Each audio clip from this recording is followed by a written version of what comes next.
us what's happening. It reduces in the reason why.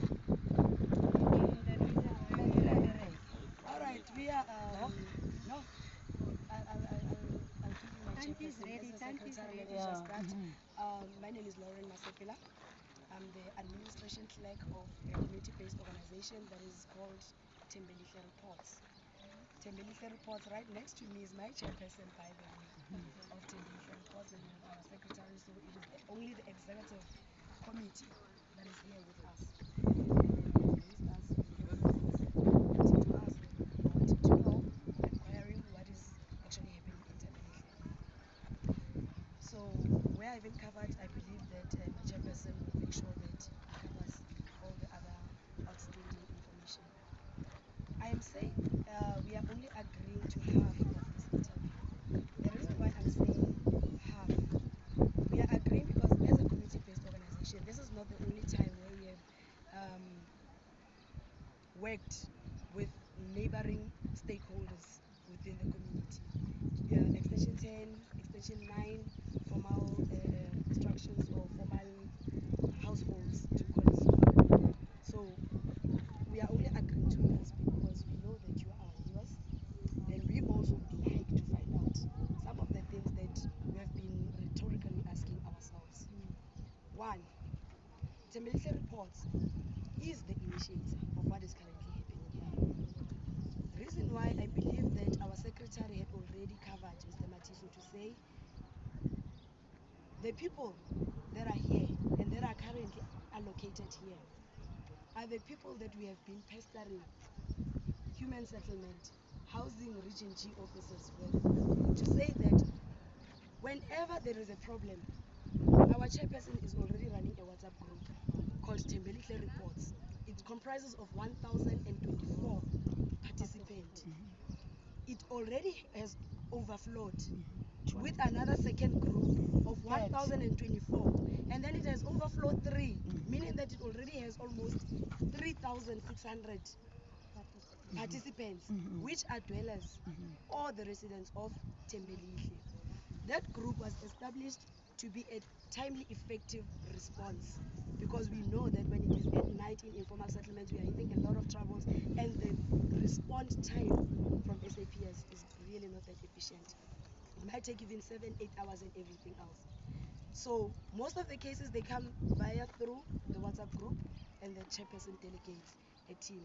In D section, in N section, at this mentioned address, there is chaos or there is violence, please go and attend and bring back the minutes and bring back the report of what is going on. If it needs us to go to the police station, if it needs us to go to human settlement, if it needs us to go to Joburg Water, we do all that, as long as it's got to do with service delivery, as long as priority it is humanity of our people. That's all that matters. The people that you see here, most of them, they've got protection orders that are still active. Majority of these people that you are seeing here, they've got eviction orders. Because So they've been evicted from where? From from Tembelihle, within Tembelihle. So inside. Yes, the hurdle that happened was that, if we remember vividly, in 2016, there was a housing municipal registration. For what? For all the people that are within Tembelihle.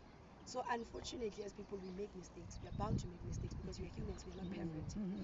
What happened was that in 2016, when you can turn the camera so that we understand better. When housing came, it will find the main, if you call the landlord, it will find the main and register him as the main tenant for the city of Johannesburg. Now the subtenants that are being found there were also registered.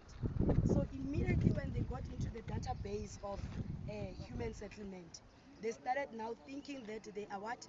They are also having some sort of entitlement to say housing will bring all the services, and then they will also benefit within the same yard. And it started creating conflicts now between stands. People were fighting, hey, you came here asking for a place to stay, now you are telling me that housing and City Power has gave you a box of electricity out of my yard with immediate effect, you understand?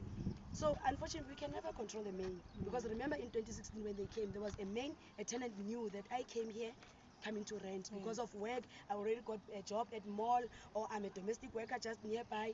All those things, you understand? So with all those chaos that is happening, there was no other way to find a resolution. We had to approach human settlement via a memorandum to say, come and take your people now.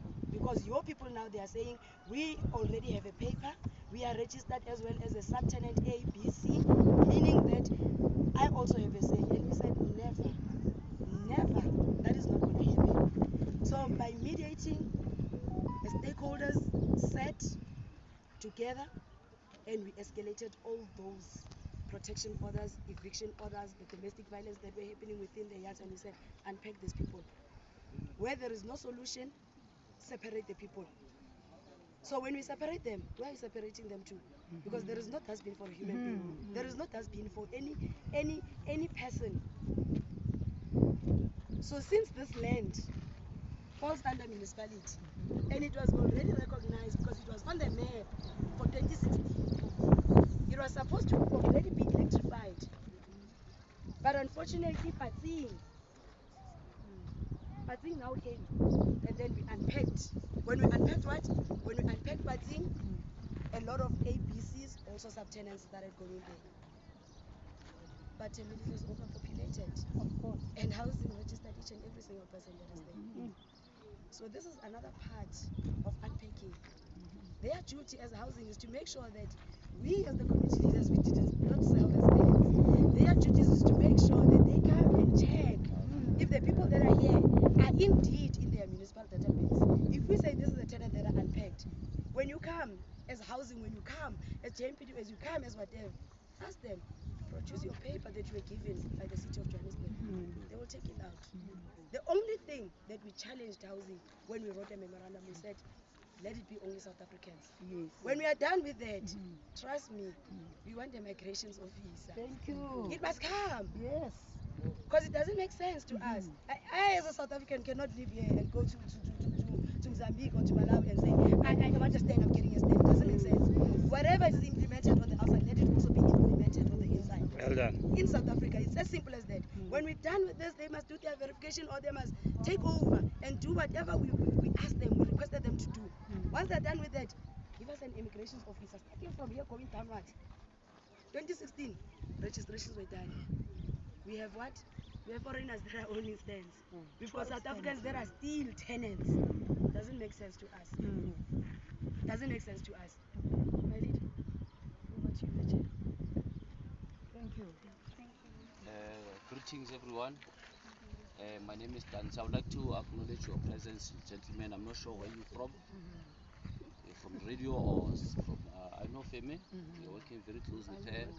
We are trying by all means to combat crime. She's a hard worker.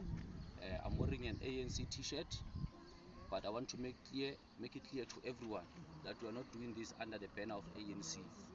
I'm simply wearing it because I don't have enough clothes. I'm an unemployed gentleman, very responsible gentleman who is unemployed. Now, I want to first start by considering our neighbors in Extension 10. The majority of them being Indians. They are very concerned because they've invested a lot of money on their houses. They are concerned about the value of their houses. Us coming closer to them, already you are close, but getting even closer by bringing people here, it's a serious concern for them. Now what we also have considered that, and we became considerate to say, no, people who are capable of building walls and houses and nice structures like this one, we will put them on the outskirts so that it does not affect the value of our neighbors. That's what we are going to do. Also, we are concerned a lot about crime. A lot of people are committing crime here in Tembele. So we are going to have a boom gate, just like the other surrounding areas. We're going to have one entrance and one exit, one entrance, so that at night we lock everybody inside, so that they cannot go out and steal. Yeah. Now, why are we moving these people here? We are moving these people here because of unemployment. I see this is Radio Islam. Most Indians are Islam, and they are no longer hiring South Africans.